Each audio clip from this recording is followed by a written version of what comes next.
Hi hello friends. Rohini 7 stitch தச்சு முடித்தாச்சு. இன்றைக்கி 8வது தான் சொல்லி கொடுக்க போகிறேன்.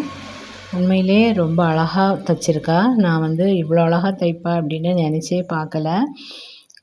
குழந்தைங்க அவங்க டைமை வேஸ்ட் பண்ணாமல் சின்ன வயசுலேயே இந்த மாதிரி ஏதாவது ஒரு கைத்தொழிலை கற்றுக்கிட்டா அவங்க ஃப்யூச்சருக்கு ரொம்ப நல்லது. சரி, இன்றைக்கி என்ன ஸ்டிச்சுன்னு பார்த்தீங்கன்னா ஃப்ரெஞ்ச் நாட்டு தான் சொல்லி கொடுக்க போகிறேன். ஃப்ரெஞ்ச் நாட்டு ஸ்டிச் எனக்கு ரொம்ப பிடிக்கும். யாருக்கெல்லாம் ஃப்ரெஞ்ச் நாட் பிடிக்கும் அப்படிங்கிறத கமெண்டில் சொல்லுங்கள். ஸ்கேலால் நீளமாக ஒரு லைன் வரைஞ்சாச்சு. அப்புறமா ஃப்ரேமை நல்லா டைட்டாக துணியில் மாட்டியாச்சு. நூல் இந்த மாதிரி 2 நூலையுமே சேர்த்து முடிச்சு போட்டு எடுத்துக்கணும்.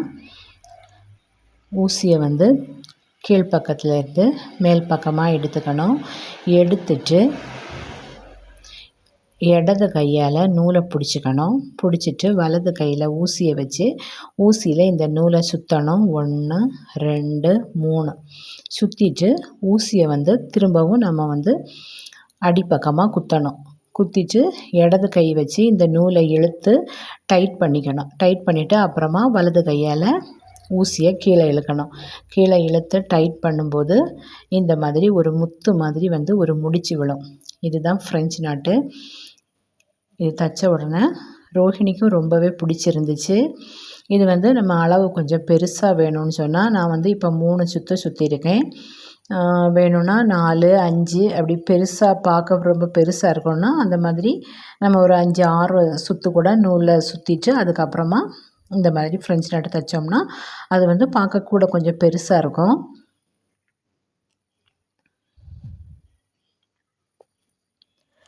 நான் கொஞ்சம் நேரம் தைச்சி காமிச்சேன். அதை பார்த்துட்டு நான் தைச்சிருவேன் அப்படின்னு சொல்லி ரோஹிணி நான் தைச்சி கேட்டால். அப்புறமா நான் அவகிட்ட கொடுத்துட்டேன்.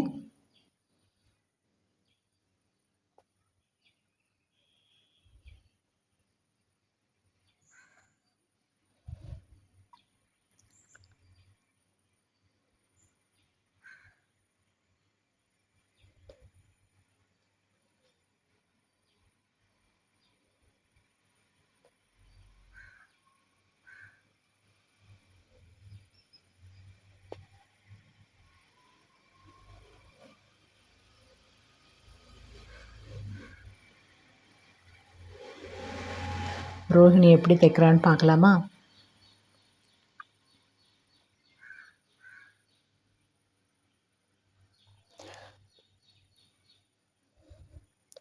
சொன்னதை கரெக்டாக கவனமாக பார்த்து அழகாக தைச்சிட்டா.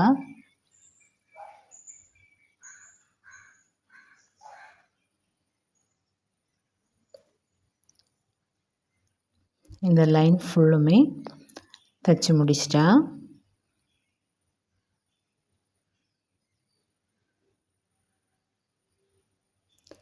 அதுக்கப்புறமா ஒரு டிசைன் வரைய சொன்னேன். ஒரு ஹார்ட் வரைஞ்சிருக்கா. அந்த ஹார்ட்லேயுமே இந்த ஃப்ரெஞ்சு நாட்டை தைக்க சொன்னேன். கொஞ்ச நேரத்தில் அழகாக தைச்சி முடிச்சிட்டா. யாருக்கெல்லாம் இந்த ஹார்ட் பிடிச்சிருக்கோ அவங்கெல்லாம் வீடியோக்கு ஒரு லைக் போடுங்க. அதுக்கப்புறமா ஒரு சின்னதாக ஒரு வட்டம் வரைய சொன்னேன். அந்த வட்டத்தில் ஃபுல்லும் ஃபில் பண்ணி இந்த ஃப்ரெஞ்சு நாட்டு போட சொல்லி கொடுத்தேன். கொஞ்ச நேரம் உட்காந்து தைச்சிட்டு இருந்தா.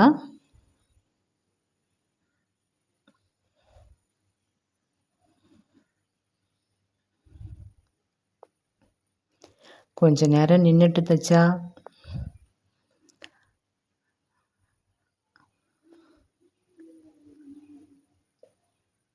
அதுக்கப்புறமா பார்க்கும்போது மேசை மேலே உட்காந்து தைச்சிட்டு இருந்தா. அதுக்கப்புறம் பார்க்குறேன் சேரில் உட்காந்து தைச்சிட்டு இருந்தா. அப்படி ஒரு வழியாக சூப்பராக தைச்சி முடிச்சிட்டா. அடுக்கடுக்காக ஃப்ரெஞ்சு நாட்டு ஸ்டிச் போட்டு முடிச்சிட்டா. இது நம்ம ஏதாவது ஃப்ளவர் தைச்சோம்னா அதோட நடு பக்கத்தில் இந்த மாதிரி ஃப்ரெஞ்சு நாட்டு போட்டு தைச்சோம்னா பார்க்க சூப்பராக இருக்கும். யாருக்கெல்லாம் வீடியோ பிடிச்சிருக்கோ மறக்காமல் லைக் பண்ணி சப்ஸ்கிரைப் பண்ணுங்கள்.